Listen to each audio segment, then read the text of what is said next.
So content, I mean, more and more firms are doing it right now. It's not like it's if you're not doing it, you've been left behind kind of thing now, right? So you've got to be on that.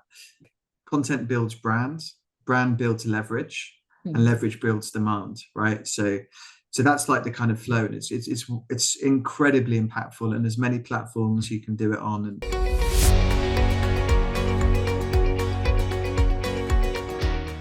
welcome to the All in Recruitment podcast by Manatal, where we explore best practices, learnings, and trends with leaders in the recruitment space.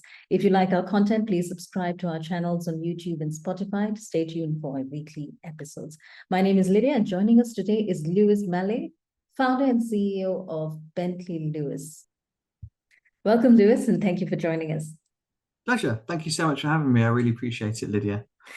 So tell us about the mission and maybe some of the goals behind Bentley Lewis as a recruitment firm. I see that an area of focus there is to build sustainable relationships with clients. So what does that entail?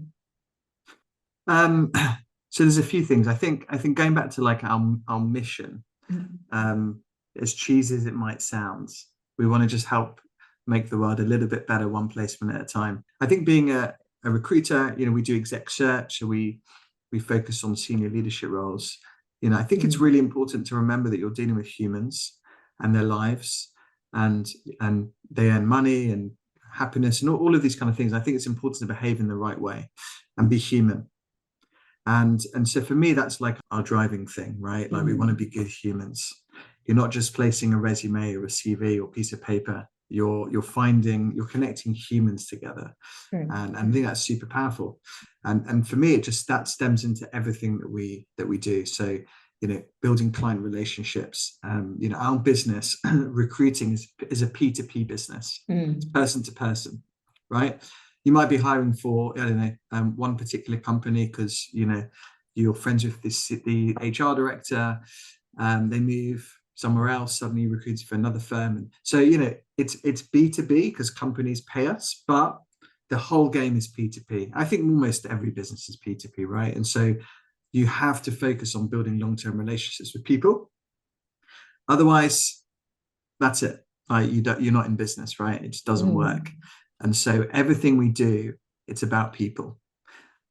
Internally, externally, candidates, clients, whoever we engage with. For me, like the center thing is be a good human, behave in the right way, and good things happen. So. Yeah, and that brings me to an interesting fact about you. You also run 2 podcasts, right? And you talk to all these recruiters as well. So how's that been coming along for you so far? So I when I started my business back in 2010, I took an advert out in the newspaper, like, hey, I'm a great recruiter, call me 0800 50 50 50, like that's kind of what you did back in the day. Suddenly then, like, social media and content, I mean, it started earlier than that. I started a podcast and we'd started to do content, digital content, and then I started a podcast. The original one was called Don't Take Out Your Phone, because everyone is on their phone all the time. You go out with your friends for dinner and they're like glued to their phone. Obviously the irony is you kind of listen to a podcast on your phone. So anyway, that was the Don't Take Out Your Phone.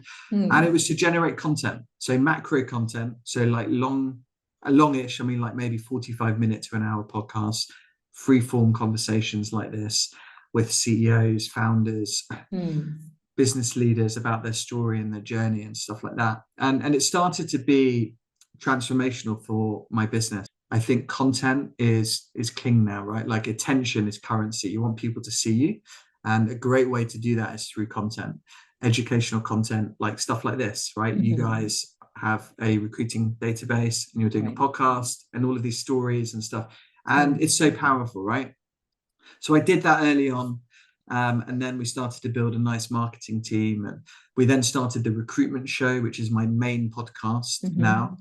And again, we're interviewing all sorts of folks. Could be chief people officers, CEOs, whoever it might be. And, the topics are work, recruiting, hiring, and stuff like that. And for our business, again, it stems into everything we do. And if you think about what I described about building human connection and long term relationships and stuff like that, doing it through educational content is just such an amazing, powerful way to do it, because you reach so many people. And if one piece of content helps someone secure their next role, or think about how to negotiate their next salary, or leave a job gracefully, whatever it might be, then that's really cool. And it's a way of us staying in front of people without having to sell or do any of those kinds of things, right? Like you're in their mind. And so that's how I started it. I love speaking with people. And so it just ties into all of the things that make me happy and that I enjoy.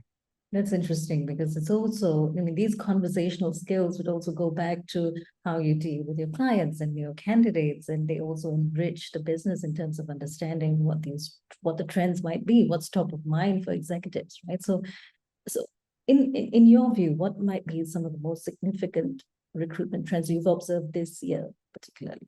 Yeah, this year's interesting. So content, I mean, more and more firms are doing it right now. It's not like it's if you're not doing it, you've been left behind kind of thing now, right? So you've got to be on that. Content builds brand builds leverage, and leverage builds demand, right? So that's like the kind of flow, and it's incredibly impactful, and there's many platforms you can do it on. And so I think that's one. I think this year, if you look globally, it's been a hard year for the recruitment industry. The year before was probably the best ever. And then suddenly we had like the banks, financial services firms struggling, tech firms struggling, VCs pulling money out of early stage companies.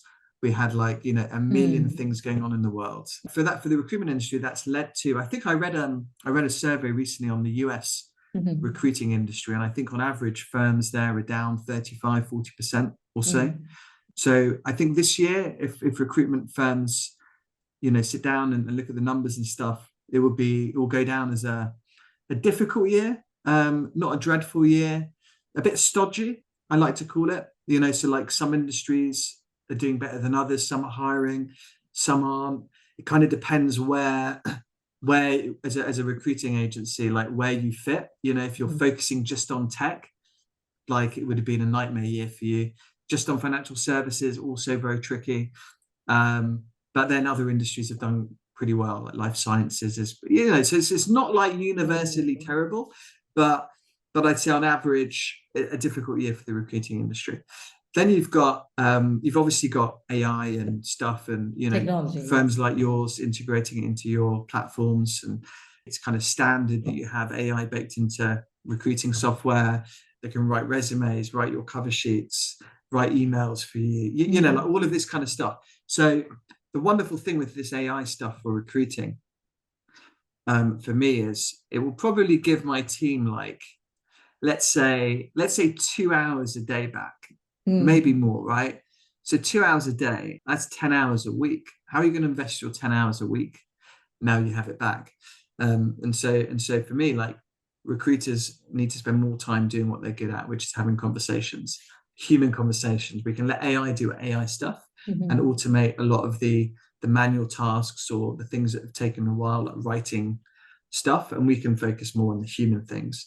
And I think that's a trend I've seen. That's something that we've been doing a lot internally. We've integrated AI into everything we do. The platforms we use all have AI in, and it's making us more efficient and stuff. So yeah, they're probably the biggest ones I've seen. I think there's a lot of micro trends and themes as well. Like, I think just off the back of like a difficult year, there are many recruiters and talent acquisition people out of work. A lot lost their jobs this year. Quite a lot of the tech firms have still been making redundancies in TA. So I think overall, like, it's been difficult. And so, like, if you're listen to this and you're out of work, I mean, just stay positive, stay active, network, speak with people.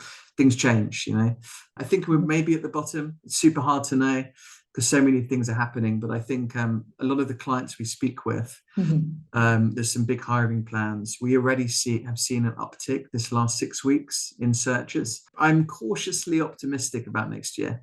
We're in Q4, which means these upticks that you talk about are towards next year and the years after. Would that be correct to say? We've had a lot of new exec searches this past couple of months, let's say. I think with clients, we're coming to the end of the year, so it's going to be variable. People compete with some people, and the financial year, if it ends in December, they'll be paying bonuses, and they'll be getting budgets together, and they might not hire until January, Feb, right? So you've got that. Or actually, on the other side of the coin, some companies, they've got their budget and they want to use it, and they want to hire people now just so they don't use the budget next year. You do see that in some larger firms. So it's really hard to know. Sometimes December for us has been like, the last few Decembers has been like the busiest ever. Sometimes though it's not. So it's hard to know coming to the end of this year how it will go. People talked about September being busy. It's difficult to know now, because I think there's so many things going on in the world that are affecting business and investment and stuff, that I think, you can't worry about the things you can't affect. You can only control what you can control. And if you're looking for work, that's having conversations and networking and so forth. And if you're in recruiting, if you're running a firm, or you're a consultant in a recruiting firm, do all the good daily activities, reach out, content, great service, get repeat business, like all of the stuff that makes you an awesome recruiter. You'll realize if you've done it in the difficult moments, because you'll get the searches from customers. They might not have that many, but you'll get the ones that they have. And so in good times and bad, I think for me, it's all just kind of stemming back to this, like being a good human, always behave in the right way, be honest, straight, upfront, give good advice, be the trusted advisor, do content, be seen as the expert in your field. You do all of these things regularly for a long period of time, and you just put yourself in a really good spot that you can navigate the tough times, because there's always tough times and there's always good times. It's always, it's life, right? It's always up and down. And once you realize that and you appreciate that and you're comfortable with it, you can do your thing. So, as you said, businesses are, it's not as straightforward as it may have been in the past few years in terms of hiring this year, right? So are there any key elements that form a kind of foundation that builds a strong, sustainable client relationship? This is just basic, like friendship. Like for us to be friends, we need to spend time with each other. But I think people often, they move a little bit too much. I think there's real value in just sticking to what you do, like be an expert in your field. And you can build really good long-term relationships. I started in recruiting in 2006, 6. Then I set up my own firm in 2010.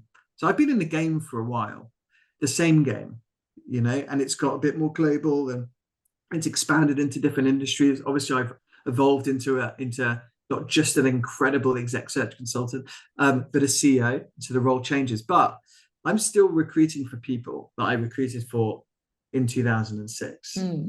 Like I get a search, I don't know, a CFO search from a CEO that I've known for 15 years. It's because I've invested time in making friends with people. And the early days, so the early days for me were like 2005, 6 in London. And I started out doing financial services recruiting. And I used to literally march around the streets of London. I had about 10 coffees a day. I was constantly like caffeinated like that. And just having coffees with people day in, day out, and a lunch and a breakfast and a dinner. And that was, that was it. Like I just spent time with people like all the time, and I have a good follow-up system, and I would reconnect with them every few months and spend time with them and recruit for them and place them and go out with them. And like in anything, you've got to be patient and you've got to be prepared to be in it for the long game. And that's great, because it obviously shows trust. I mean, builds trust to be spending that kind of time with people. And also it's clear that, transparency would also play a role in this, right? Because you're constantly communicating and pushing yourself out there as an expert. But I'm also curious in this regard, when there's this kind of friendship or this sort of connection that's been built over time, in instances of disputes or maybe some kind of dissatisfaction with a service, how do you approach that? One of the skills I'm trying to teach my kids is having difficult conversations with people. It's just such a wonderful skill, because look at the world right now, right? They find it difficult to have difficult conversations with people without turning into an argument. They find it difficult to work with people that have a different view to them, right? Like people talk about bring your authentic self to work. They talk about inclusion. When it comes down to it, though, people find it really hard to sit next to someone in a team knowing that that person fundamentally disagrees with them on something. It's hard, right? Having difficult conversations with, so it's a skill. And I think if you can develop that skill and you can be a good human and appreciate that there's many perspectives in life, right? And that could, your perspective on life can be governed by where you've grown up, your religion, your education, etc. But really, like the most powerful thing is to be able to appreciate people's perspectives and have a conversation and listen, because the only way that we can understand each other is to listen to what you have to say, not listen to respond, not listen to argue with you, to convince you to my way of thinking is better than yours, but just to understand where you're coming from. It's the same thing with difficult conversations in recruiting. You might have to tell a client that candidates pulled out the interview process, or they've rejected an offer, or actually what you're looking for doesn't really exist. You know, there's some tough conversations you can have. The best recruiters are able to have the conversations. Don't shy away from it. You know, you can sit down, you can back your thoughts up, your views up, whatever, with data. There's so much data around now. And you can have a conversation, unemotional. Hey, just to let you know, this is the talent pool. What you're looking for doesn't exist. Let's think about some solutions. You can really do these things in a nice way. And the skill, I've did a few podcasts on this recently, which I love. It's conversation. Like you need conversation is a skill.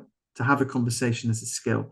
So this skill of conversation is going to set people apart as we move forward, I think. Like, so if you're going to work on anything this year, work on your ability to have conversations and listening. And so important. And you'll be able to navigate any difficult conversation, any difficult scenario. It's just it's an under talked about skill, in my opinion. Conversations can happen through many kinds of media. You know, you've got digital, you've got video, you've got in person. What would be the right kind of mix in your opinion, with clients especially? Yeah, for me, it's an and game. So phone calls work, and face-to-face works, and video calls work, and content works. So for me, it's all about right? Like there's so many things, to your point. And so like to communicate with people, right? So a conversation I talked about just now is one thing. I can communicate on WhatsApp, I can communicate on LinkedIn, Facebook, TikTok, email, face-to-face, whatever. So it's all about for me. And I think people have to try different things. You can find out what works better for you, and where you want to focus your time. Because again, we all have 24 hours in a day, right? And you get to choose how you spend them. For me, in the recruiting industry, like I want to be spending my time making friends, getting to know people. You know, I'd rather spend my extra 2 hours a day having formal phone calls or video calls, or maybe someone wants to meet me for lunch, or I spend it with my team. You know, it's the same, like whether it's team or client or candidate, I spend it with people. You know, like for me now, leading a company, I like to spend time with my people. We're a fully remote recruiting firm. We have people all over the world, and I give them my trust off the bat, and they can spend their time how they wish. It's about output, not time. It's not like you've got to be in at 8 o'clock and you can't leave until 6. Like, you know, it's I trust you. We know where we're at. We know where we're headed, and you choose how you spend your time, and then we can measure how well it's working and what we can do to change or whatever. And it's great that you've got technology already within the processes in your recruitment firm, as you talked about earlier, right? AI is everywhere, and it's sped up the process, and it's given you more time. So what are maybe some of the early or some of those tools or technologies that you've started using, whether it's dealing with clients or dealing with candidates? Yeah. Look, I think we use Google Workspace, which is wonderful. And it's been great because I've been able to build a global remote team, and we stay connected. through video, through chats. So the Google has Spaces, which is like a Slack channels, chats. So that technology, I think, for me is wonderful, and it's just COVID accelerated it, right? Yeah, exactly. Like you have Zoom. I mean, Zoom didn't even exist pre-COVID. Right now, it's a verb in the dictionary or something. I don't know. Right. Then you've got Google, then you've got Microsoft and stuff like that, which has been great. We obviously LinkedIn has been like a crazily successful platform for recruiters and work and to find jobs. And so if you're just like tapping away, like start to maybe have some video calls with folks, maybe even pick up the telephone and just implement other things, because there's many ways to communicate. But LinkedIn as a platform is great. Like most people are on there for recruiting. For social, it's great as well. And then we have there's recruiting databases. Obviously, yours is one, and and every recruiting firm has a database of some sort, and that's kind of it. You don't need a huge amount of stuff. It's all web-based. You don't need servers anymore. Like it's just you can set up quite a frictionless company nowadays, global company, with all of these things. So it's really good. So you've got team members, or you've got people working with the firm who are based in various parts of the world, as you said, right? And they're all remote. And going back to the database or the talent pool or the pipeline that you have, right? What sort of methods do you use, or any best practices to keep that updated?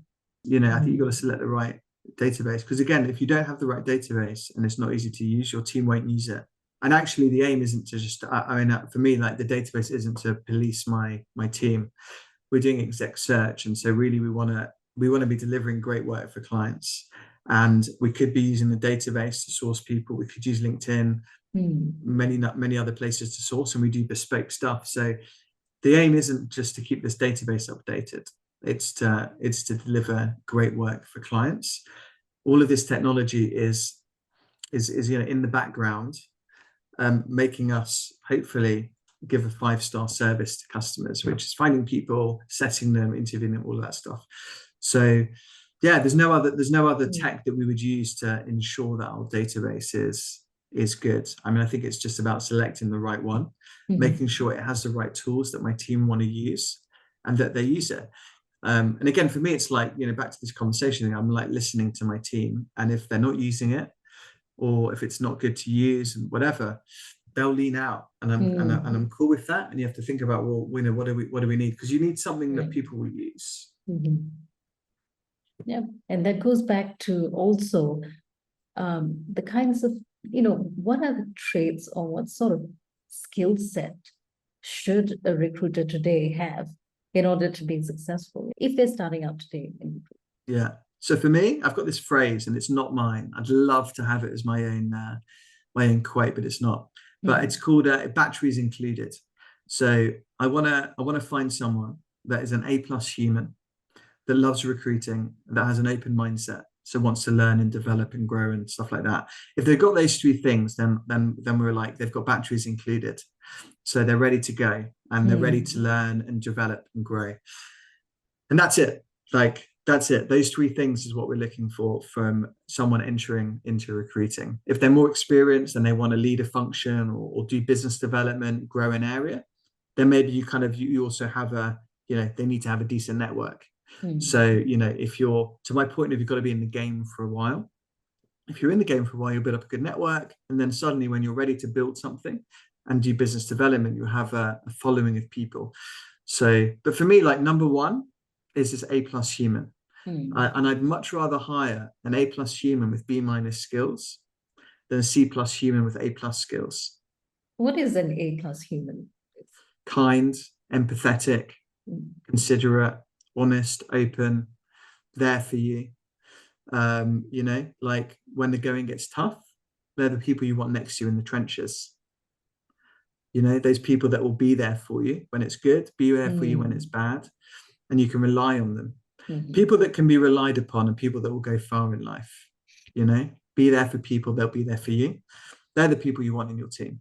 So what advice would you give someone who is starting out in recruitment today? Patience. Be patient.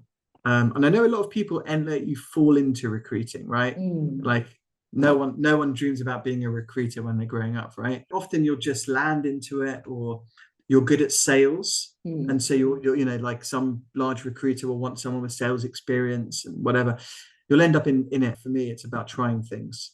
I tried a few different things before I ended up doing what I do now. I did chemistry. I started my own fashion business. I worked in manufacturing. I got into recruiting a bit later. Thank you so much for your time Pleasure. and these wonderful insights. And so I hope you find a human being that you're looking for and a person that you're looking for. So all the best with that. But before we end, do drop us your contact details, and then we have your podcast. Maybe you can talk about that, and also your LinkedIn. Where can people find you if they want to pick up a conversation? Thank you. No, thank you so much. I really appreciate you inviting me on. You've got a wonderful podcast and great questions and really insightful. So thank you so much. My podcast is called The Recruitment Show, and you can find it anywhere you listen to a podcast. So we're on Spotify, Apple Podcasts and stuff. We're on YouTube. We have Bentley Lewis YouTube channel, so you can see all of the content there. And then I'm on LinkedIn, so Lewis Mallet. Feel free to connect with me. Feel free to DM me. And hope you found all the content helpful and everything. And Lydia, thanks again so much for inviting me. It's been a pleasure, Lewis. Thank you so much for your time. And we have been in conversation with Lewis Mallet from Bentley Lewis. Thank you for joining us, and remember to subscribe to stay tuned for more weekly episodes from All in Recruitment.